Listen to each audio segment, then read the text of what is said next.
Assalamualaikum warahmatullahi wabarakatuh.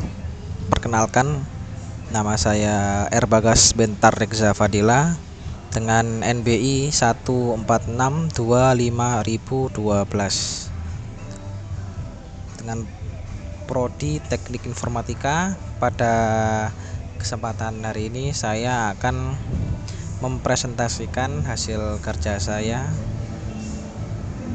yaitu input output dari arsitektur dan organisasi komputer. Ini untuk introduction-nya. Input output yaitu merupakan bagian penting dalam sistem komputer yang memungkinkan komputer itu berkomunikasi dengan perangkat eksternal. Dalam sistem komputer tersendiri itu ada prosesor, memori, dan I/O modules. I/O modules berfungsi sebagai penghubung antara komputer dan perangkat eksternal. Perangkat eksternal itu memiliki kecepatan dan format data yang berbeda, sehingga membutuhkan pengelolaan melalui modul tersebut. Untuk definisinya, itu adalah mekanisme yang memungkinkan komputer melakukan pertukaran data dengan perangkat eksternal melalui modul tersebut. Itu digunakan untuk mengirim dan menerima data antara komputer dan lingkungan luar, dan komunikasi dilakukan melalui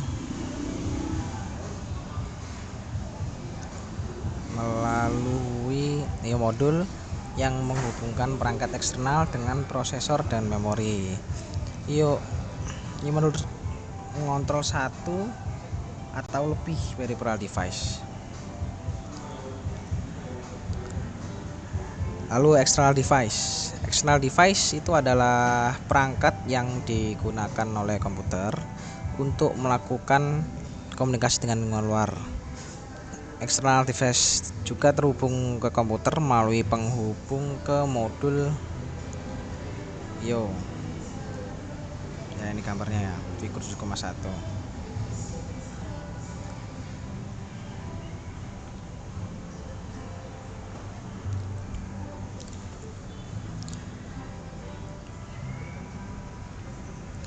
Modul, lalu ada penghubungnya ini. Lalu penghubung ini itu juga digunakan untuk menukar kontrol, status, dan data antara modul in and out ini I/O dan external device yang biasa disebut sebagai peripheral device. Untuk tipe external device-nya itu ada human readable device, yaitu perangkat yang digunakan untuk berinteraksi dengan pengguna, yaitu contoh keyboard, monitor, printer, habis itu dan banyak lagi. Yang kedua ada machine readable device. Perangkat yang digunakan yaitu seperti disk drive, sensor. Yang ketiga ada communication device. Perangkat yang digunakan untuk komunikasi dengan perangkat jarak jauh, yaitu network device, yaitu yang menggunakan internet juga. Untuk struktur external device-nya yaitu control logic, transducer, dan buffer. Control logic ini untuk mengontrol operasi perangkat yang ada itu, lalu transducer mengubah energi listrik menjadi bentuk lain, dan juga sebaliknya. Lalu buffer itu menyimpan data sementara selama proses transfer data itu berlangsung. Ini main function of in and out modal. 1. Control and timing. 2. Processor communication. 3. Device communication. 4. Data buffering. Lalu 5. Error detection. Yang nomor Nomor 1 itu mengatur dan mengkoordinasikan proses transfer data antara prosesor, memori, dan perangkat eksternal. Untuk yang nomor 2 itu processor communication, melakukan komunikasi dengan prosesor seperti menerima perintah, kirim data, dan memberikan status perangkat. Untuk nomor 3 itu device communication, ya mengatur komunikasi antara I/O module dan perangkat eksternal. Untuk nomor 4 data buffering, itu menyimpan data sementara untuk menyesuaikan perbedaan kecepatan antara perangkat init dan prosesor memori. Nomor 5 itu ya error detection, mendeteksi kesalahan yang terjadi selama proses transfer data. Programmed input output itu adalah teknik in and out di mana prosesor mengontrol langsung seluruh operasi input dan output. Karakteristik program I/O tersebut yaitu proses mengirimkan perintah, lalu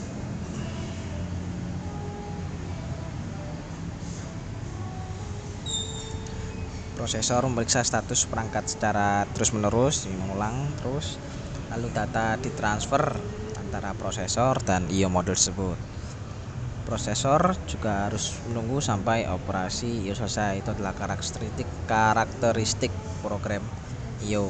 Kelemahannya yaitu memboros waktu, karena kan harus menunggu perangkat I/O yang lama itu untuk prosesornya. Untuk instruksinya itu dengan I/O terprogram terdapat korelasi yang erat antara instruksi I/O yang diambil prosesor dari memori dan perintah I/O yang dikeluarkan prosesor ke modul I/O untuk mengeksekusi instruksi tersebut, yang artinya instruksi-instruksi tersebut mudah dipetakan ke perintah I/O dan seringkali terdapat hubungan 1-ke-1 yang sederhana. Bentuk instruksi tergantung pada cara perangkat eksternal yang diakses. Nah, ini contoh seperti gambar di samping, itu ada issue read command to I/O module. Lalu ke bawah read status, lalu check status, lalu read word from module, lalu write word into memory, habis itu done. Jika tidak berhasil maka akan kembali lagi untuk ke issue read command, menjalankan ulang. Jika sudah benar, yes. Itu untuk yang program I/O. Lalu yang interrupt device seperti yang ada di gambar itu issue read command to I/O module, read status of I/O module, check status, lalu read word, write word, lalu selesai. Dan untuk direct memory access itu langsung membaca ya. Jadi issue block command itu langsung untuk read.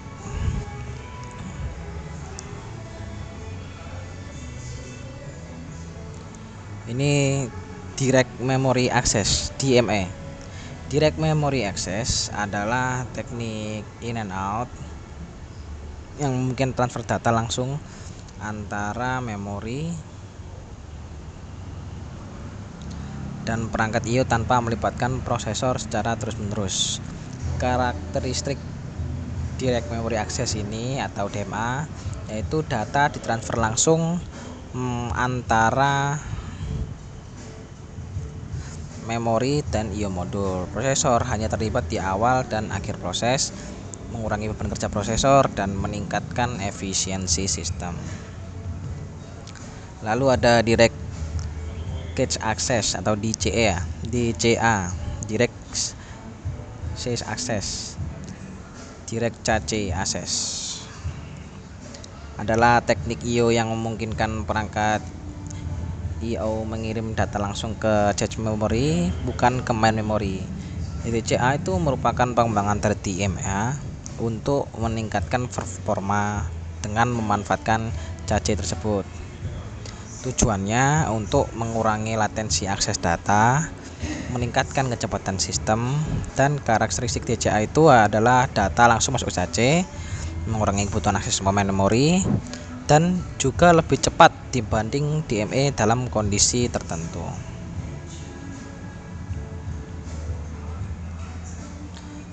The evolution of the I/O function. Nah, ini adalah sistem I/O yang menjelaskan perkembangan cara kerja untuk meningkatkan efisiensi dan kinerja komputer. Untuk tahapan evolusinya itu pertama itu program I/O. CPU mengontrol seluruh proses I/O dan CPU harus menunggu. Yang kedua, interrupt driven, yaitu CPU tidak perlu menunggu. I/O memberi interrupt saat selesai. Untuk yang tiga, direct memory access atau DMA, transfer langsung ke memori lalu mengurangi beban CPU. Yang keempat itu direct cache access DCA, yaitu transfer langsung ke cache lebih cepat dan efisien. Itu adalah tahap-tahap evolusi dari I/O itu ya, input dan output. Ini adalah external interconnection standard, adalah standar yang digunakan untuk menghubungkan perangkat eksternal dengan sistem komputer melalui I/O. Tujuannya yaitu menyediakan cara komunikasi yang seragam, memastikan kompatibilitas antar perangkat, lalu mempermudah penggunaan dan pengembangan perangkat I/O tersebut. Jenis standar interkoneksi eksternal yaitu mechanical, electrical, fungsional, prosedural. Terakhir, conclusion.